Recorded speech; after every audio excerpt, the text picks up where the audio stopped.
अपने home town में होते थे तो ऐसे बहुत इवेंट्स देखते थे। एंड अगर आप मुझसे पर्सनली पूछो तो मुझे तो एक्चुअली अपने स्कूल में जब हम फेयरवेल के टाइम परफॉर्म करते थे वो दिन याद आ गए स्टेज पे, because I could see so many kids performing on stage, so many teenagers performing on stage, so I completely loved and I enjoyed it. Diwali मतलब दिवाली आ रही है, क्या कुछ किस तरह से प्रिपरेशन आप कर रहे हैं और क्या कहना चाहेंगे दिवाली के लिए फैंस का? So basically Diwali is around the corner and इस साल unfortunately of course you all know that what happened in my family, तो मैं personally तो दिवाली celebrate नहीं कर रही, but yeah I'm here today for an event and अभी आप मुझे देखते रहोगे, so I think as and when I'm just going with God's plan. Any projects coming up, lined up, any projects? Yeah, you recently must have seen that I just signed a South film, so I'm going to be shooting for it, I think, from next month. So I'm looking forward to it. It's a Tamil film. Can you tell us more about that? Reveal तो तब करूंगी ना जब shoot करूंगी। मला जी सरोज खान पे tribute था ये पूरा प्रोग्राम। सरोज का कौन से गाने आपको बेहद सारे गाने अच्छे वैसे तो कौन सा गाना जो आपको दिल छूता है? एक दो तीन या कौन से? मुझे एक दो तीन गाना सरोज खान जी का बहुत पसंद है। आई थिंक दिल तो पागल है जो फिल्म थी उसमें भी जितनी भी परफॉर्मेंसेस थी, स्पेशली जो वो एपिक परफॉर्मेंस थी between I think Karishma and Madhuri ma'am, so I really enjoyed watching that and I think वो खुद में ही इतनी एपिक स्टार हैं और मेरा सौभाग्य है कि मैं आज इस इवेंट पे आ पाई। किसी एक माध्यम से उनसे जुड़ने का एक मौका मिला, सो मैं बहुत आभारी हूँ कि मुझे मौका मिला and I am very happy and I feel I am having a wonderful evening here in Mumbai. Thank you. कहूँगी कि मेरा भी सौभाग्य था सरोज जी से मिलने का। उन्होंने मुझे डांस सिखाया हुआ है फिल्मालिया में, तो मैं उस जादू, उस नशे, उस खूबसूरती का हिस्सा बन चुकी हूँ और अब वो नहीं है हमारे बीच। लेकिन आज के प्रोग्राम ने ये दर्शा दिया कि देखो वो नहीं भी है तभी उनको हम हर जगह महसूस करते हैं। क्या खूबसूरत गाने उन्होंने कोरियोग्राफ किए और उनका एक अलग ही अंदाज़ था और मैं तो बहुत ही हैरान हूँ कि 13 साल की उम्र में उन्होंने ये एक्सप्रेशन सिखाना, वैजंती माला जैसे इंसान को उन्होंने सिखाया। उस उम्र में जब वो छोटी सी बच्ची थी, वो सरोज जी बिल्कुल वन पीस थी। She was out of this world and I will always remember her very fondly. और जो हमारे बीच फिल्मालिया में जो छोटी छोटी मुलाकातें होती थी वो भी मैं कभी नहीं भूल पाऊँगी। And I am very happy कि मैथिली ने ये पूरा ऑर्गेनाइज़ किया है। आई एम वेरी प्राउड कि सरोज जी को ये ट्रिब्यूट दिया जा रहा है। केवल ये नहीं, और भी ट्रिब्यूट दिया जाना चाहिए उनको। वो बहुत ही कमाल की कलाकार रही हैं और I really respect her and a big congratulations to Maithili for putting this क्या टुगेदर। कुछ हाल है इसके अलावा आपका दिस पॉइंट से बताना चाहेंगे? मेरा कोई प्रोजेक्ट, जी जी हाँ। देखो शायद मैं आपको नज़र आऊँ। एक फ़िल्म है, मैं अभी बोलना नहीं चाहती क्योंकि शूट कर लें, लेकिन एक अच्छी फ़िल्म है, बहुत अच्छे अच्छे कलाकार के साथ मैं नज़र आने वाली हूँ। 2 फिल्म दोनों पार्ट 2s हैं, पार्ट 2 एक का और एक दूसरा वाला भी, दोनों पार्ट 2। क्या कहना चाहेंगे जो यूनिक फंक्शन ऑर्गेनाइज किया है? आज स्टेज पे उनको बोला गया कि जब वो सिखाती है तो खुद ऐसा लगता है कि सरोज जी का रूप आ गया है। इससे बड़ी बात क्या हो सकती है? मतलब आई एम वेरी इम्प्रेस्ड। मैं भी उनसे पर्सनली मिलना चाहूँगी and I would love to congratulate her for this endeavour. Thank you. कुछ कहना चाहेंगे आज आपने ये इवेंट किया है, कई सालों से आप कर रहे हैं और कितना कामयाब ये इवेंट रहा और क्या कुछ कहना चाहेंगे इस सेलेब्स आइडल के लिए? ये इवेंट मुझे ऐसा लगता है कि सच्ची में बहुत बहुत बहुत कामयाब रहा। एक बोलते हैं हम एक रिकॉर्ड ब्रेक करते, एक स्टेप हम आगे जब लेते हैं ना, हम कहीं ना कहीं एक रिकॉर्ड ब्रेक करके हम आगे निकलते हैं। बहुत सारे इवेंट्स होते हैं, बहुत सारे इवेंट ऑर्गेनाइजर्स कोरियोग्राफर्स अपॉइंट करके कोरियोग्राफी करवाते हैं। बहुत सारे इवेंट ऑर्गेनाइजर्स एक्टर्स को पे करके बुला के उनको परफॉर्म करा के मतलब एक टीम खड़ा करते हैं बेसिकली उनको लाकर। पर यहाँ पे मुझे खुद को ऐसे प्राउड फील होता है कि एक वन वुमन शो हो गया ये, ऑल बाय माई सेल्फ। चाहे वो शो डिक्लेयर करने से हो, कॉन्सेप्ट डिक्लेयर करने से हो, बुकिंग से हो, एक्टर्स को परफॉर्मेंस के स्टेज पर लाने से हो। और ऐसा पहली बार हुआ है किसी इवेंट ऑर्गेनाइजेशन कंपनी में कि खुद ऑर्गेनाइज़र ने कोरियोग्राफ करके एक एक्टर को अपने इवेंट इवेंट में परफॉर्म कराया है, वो भी ब्लेसिंग है सच्ची देखा जाए तो, क्योंकि सुधा मैम ने परफॉर्म करना इटसेल्फ इज़ अ ब्लेसिंग, क्योंकि बहुत कम ऐसे आर्टिस्ट होते हैं जो हमारे कॉन्सेप्ट को समझते हैं। और अगर सुधा मैम ने एक कॉल पे उन्होंने समझा इस बात को और उन्होंने बोला चल मैथिली मैं परफॉर्म करती हूँ, एक कॉल पे फाइनलाइज हुआ, 45 मिनट्स में कोरियोग्राफी सेट हुई, जस्ट 45 मिनट्स। हाँ, कुछ टाइम पास नहीं, कुछ बातें नहीं, कुछ नहीं, 45 मिनट में कोरियोग्राफी सेट हुई। अगले दिन हमने डांसर्स के साथ में प्रैक्टिस किया and then we were on stage. मतलब कॉन्सेप्ट लाना ही नहीं पर कॉन्सेप्ट को स्टेज तक लाना भी बहुत चैलेंजिंग होता है, जो कि मुझे ऐसा लगता है कि मैं कहीं ना कहीं कामयाब हो रही हूँ। अगर मैंने यहाँ से अगर स्टेप लिया है कि मैंने इवेंट को अगर मैं स्टेज तक लाई हूँ, तो कहीं ना कहीं मुझे ऐसा लगता है कि स्क्रीन पर आने तक देरी नहीं है, बिकॉज बहुत सारे ऐसे एक्टर्स हैं जो सामने से अभी अप्रोच कर रहे हैं, जिनको ऐसा लगता है कि उन्होंने भी सपोर्ट करना चाहिए और वो भी कहीं ना कहीं एसोसिएट होने के लिए तैयार हुए हैं। तो आई एम प्रेइंग कि आगे जाके भी नासिक में भी शो होगा, पूना में शो होगा, अलग अलग सिटीज़ में हम शो कर रही हूँ मैं, और डेफिनेटली क्या लगता है मैम, बहुत सारे जैसे आपने कहा एक्टर्स भी कोशिश कर रहे हैं आपसे जुड़ने की, बहुत से कोरियोग्राफर्स को भी अगर आप जोड़ेंगे तो शायद मुझे लगता है और भी एक्टर्स आएंगे।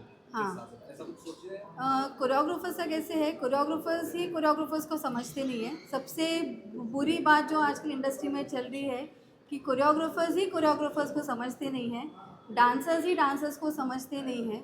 तो मुझे ऐसे लगता है कि शायद इस कॉन्सेप्ट से मैं कोरियोग्राफर्स और डांसर्स को भी कुछ नया एक लेसन सामने लेके आऊँ, not in a negative way but in a positive way, क्योंकि कॉन्सेप्ट को लाना और अपने बच्चों को बच्चों की तरह ट्रीट करके मुझे आगे स्टेज पर लेके आना। और एक अचीवमेंट होता है किसी भी आर्टिस्ट को कि आप किसी के मैम होते हो और जब तक आपका शो स्टेज पर आता है और आपको डांसर्स आपको माँ बोल के यहाँ से निकलते हैं, तो वो जर्नी जो मैं करती हूँ मेरे बच्चों के साथ में, वो ही बहुत बड़ी बात है मेरे लिए। मैडम जैसे सुधा मैडम ने बताया, आज इन्होंने कोरियोग्राफी करी और मैंने इनके बोलते पे पूरी कोरियोग्राफी पे मैंने परफॉर्म किया, तो आपको सुधा मैडम के साथ कैसा लगा? आपने जैसे उनको गाइड किया कोरियोग्राफी। मुझे मेरे लिए खुद के लिए बहुत इमोशनल मोमेंट था, उनके लिए खुद के लिए बहुत इमोशनल मोमेंट था, क्योंकि उनका सपना था सरोज जी के साथ में काम करना। उन्होंने काम भी किया है पर कोरियोग्राफी कभी वो कर नहीं पाए उस पर, क्योंकि वो गाने ही ऐसे थे। तो वो खुद भी सरोज जी को उन्होंने बोला था एक बार कि को मैं कभी आपके कोरियोग्राफी पे मैं नाच पाऊँगी, डांस कर पाऊँगी, पर वो बोलती खुद ही उन्होंने बोला कि वो व्हील ऑफ साइकिल होता है कि इतने साल वेट करने के बाद भी उनके शिष्य के साथ में ही परफॉर्म करना उनके कोरियोग्राफी पे और उन्हीं के गाने पे, और सबसे फर्स्ट सॉन्ग जो कोरियोग्राफ किया था सरोज जी ने, तो वो एक ब्लेसिंग है। और गोल्डन एंटरटेनमेंट के जरिए क्या कुछ इसके अलावा आप कर रही है या क्या कुछ आने वाला है आगे? अभी गोल्डन ऑरेंज एंटरटेनमेंट का जो मेन फोकस है कि मैं हूँ बॉलीवुड को सामने लेके आए, और ये हर एक सिटी में ट्रैवल करेगा। मुंबई के बाद में पूना में है, जबकि ऑलरेडी हमारे एडवांस बुकिंग शुरू हो गए। पूना, नासिक, अलग अलग सिटीज़ में जाएंगे। दुबई में भी अगर ऑलरेडी हमारे टॉक्स बातें चल रहे हैं, तो इंडिया एंड अब्रॉड हम ट्रैवल करने की कोशिश करेंगे और इन्हीं डांसर्स को लेके जाएंगे। और सबसे बड़ी बात है, ये डांसर्स जो है ना, जिनको सच्ची में काम की ज़रूरत है, उनको हम स्टेज पे ला रहे हैं। जो डांसर्स ऑलरेडी है उनको काम मिल रहा है, वो तो अलग बात है, पर जिनको ज़्यादा काम नहीं मिलता है, जो कि उनको भी जूनियर आर्टिस्ट जैसे ही ट्रीटमेंट मिलता है, तो उनको मैं लेके आ रही हूँ स्टेज पर। मतलब आपका बोलना मीनिंग ये है, मैं हूँ बॉलीवुड जो है न्यू टैलेंट को जिनको स्टेज पर मौका नहीं मिलता, जिनको रिकग्निशन नहीं मिलता। आज मुझे बहुत लोग बोलेंगे कि मैं हूँ बॉलीवुड डांस शो में अवार्ड्स कहाँ से आया, मैं हूँ बॉलीवुड डांस शो में फैशन शो कहाँ से आया, पर मैं हूँ Bollywood will be a concept जो हर एक फील्ड में ऊपर आएगा। हर एक आर्टिस्ट को हर एक फील्ड में हम लोग ये देंगे, प्लेटफॉर्म देंगे। Thank you so much. मेरे लिए बहुत खुशी की बात है कि मैं सरोज जी के कोरियोग्राफ किया गया फर्स्ट गाने पे मैंने आज परफॉर्म किया, निगाहें मिलाने को जी चाहता है। और ये बहुत ही एक नॉस्टैल्जिक मोमेंट है मेरे लिए, क्योंकि एक डांसर होकर भी सरोज जी ने कभी मेरे लिए कोरियोग्राफ नहीं किया, या मैं उतनी लकी नहीं थी कि उनकी कोरियोग्राफी पे मैं डांस कर पाऊँ। बट आज जो मैंने विश किया था। It's a sad moment that she is not with us, but मुझे पता है कि वो यही कहीं है जो हमें ब्लेस कर रही है। And I am very very lucky कि उनके गाने पर आज मैंने परफॉर्म किया। और मैं हमेशा यही कहती हूँ, मैं हूँ बॉलीवुड, मैं बॉलीवुड हूँ, मैं थी और हमेशा रहूँगी, क्योंकि हमारा दिल बॉलीवुड से जुड़ा हुआ है। और आज जब हम सरोजी के गाने सुनते हैं, आई थिंक आज मैथिली ने वो सारे गाने प्रेजेंट किए हैं, तो ऐसा लग रहा है कि क्या लेगेसी छोड़ कर गई है सरोजी हमारे लिए। एंड आई थिंक इट्स हम सबकी ये रिस्पॉन्सिबिलिटी है कि इस लेगेसी को हम आगे लेकर जाएं। And Maithili is taken the first step ahead. और मैं आप सबको थैंक यू कहना चाहूँगी कि आप सब यहाँ आए इन सपोर्ट ऑफ दिस इवेंट। मैं हूँ बॉलीवुड। क्या कुछ प्रोजेक्ट्स आपके आ रहे थे कि फिल्में भी या गाने भी? फिल्म में तो मैं कर ही नहीं रही हूँ, पता नहीं कि मुझे फिल्म के लिए कोई बुलाता ही नहीं है। बट यस, मैं टेलीविज़न कर रही हूँ, तो टेलीविज़न में मैं बहुत खुश हूँ, लोग मुझे बहुत पसंद करते हैं। और अब मैं एन चंद्रा जी के एक न्यू प्रोजेक्ट दूरदर्शन के लिए कर रही हूँ। And it was always my desire कि मैं एन चंद्रा जी के साथ काम करूँ, तो अब वो मेरी एक ख्वाहिश भी पूरी हो रही है। Thank you. But I was very thankful that उन्होंने मुझे बोला कि आप फाइनल इवेंट में भी आइए। सो मेरे को याद है कि just before Saroji passed away I met her at an award function Marriott में, और काफ़ी देर में उनके साथ बैठी रही। और मेरा भी डांस से काफ़ी कनेक्ट है, बिकॉज ऑब्वियसली बालाजी में बहुत जब हम लोग ने डेली सोप शुरू करे थे, हम लोग सबसे पहले डांसेस अपने लेकर आए थे। इनफैक्ट सरोज जी को मैंने अपने टीवी शो के टाइटल सॉन्ग के लिए भी एज अ कोरियोग्राफर लिया था, और उन्होंने मेरा डोला रे डोला रिक्रिएट किया था उसी शो के लिए। तो काफ़ी मज़ेदार रहा था उनके लिए। And I feel sad that she is no more a part, and I think उनके जैसा वापस कोई आ नहीं सकता। और कुछ कहना चाहेंगे? आज बड़ा ही अलग सा यूनिक इवेंट हुआ, इवेंट नहीं है, बॉलीवुड में इंटीग्रेटेड इवेंट है। I think I'd like to congratulate Star Connects and Maithili who have taken this initiative to do something in our honor. And ये बहुत बड़ी बात है कि किसी के जाने के बाद आप उनके रिमेम्बरेंस में कुछ कर रहे हैं। And I think more than us the dancers need to pay a tribute, because उन लोग के लिए हमेशा वो एक यादगार रहेगा कि उनके स्टेप्स लेना और उनके जो सिग्नेचर चीज़ें थी। अभी तो हमें वो हुक स्टेप्स मिलते भी नहीं है, आजकल इतने कॉमन सब हुक स्टेप्स हैं, और उनके टाइम पे इतने मतलब स्पेसिफिक होते थे कि आप एक गाना बताओ तो सबको एक स्टेप याद आ जाता था। So I think it's a great initiative, and I hope this continues कि हर साल हम लोग ऐसे ही मिले और ऐसे इस लेगेसी को कंटिन्यू करें। So I congratulate the team, I congratulate Maithili, I congratulate Savita ji, Kiran ji on star connects, and I wish them all the best for this initiative. Thank you.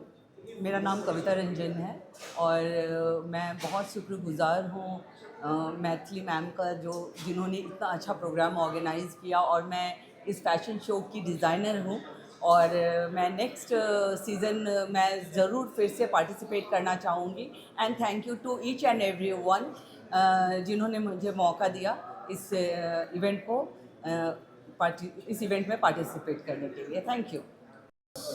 मैं गणपत कोठारी, जो राजस्थान फाउंडेशन का अध्यक्ष भी हूँ। ये फाउंडेशन राजस्थान सरकार का है। आज मैं मैथिली जी के गोल्डन ऑरेंज एंटरटेनमेंट के जो उन्होंने जो आज बच्चों के लिए जो कार्यक्रम किया, मैं हूँ आज यहाँ आके मेरे को बहुत खुशी हुई। मैथिली जी वो काम कर रही हैं जो स्किल डेवलपमेंट के अंदर होना चाहिए। मैं तो चाहता हूँ सरकार भी इनकी मदद करे, क्योंकि इन्होंने उन बच्चों को टैलेंट दिया है जो आज हर घर के अंदर शादी हो, ब्याह हो, इवेंट्स हो, हर जगह बच्चों को सिखाने के लिए कोरियोग्राफर की ज़रूरत होती है।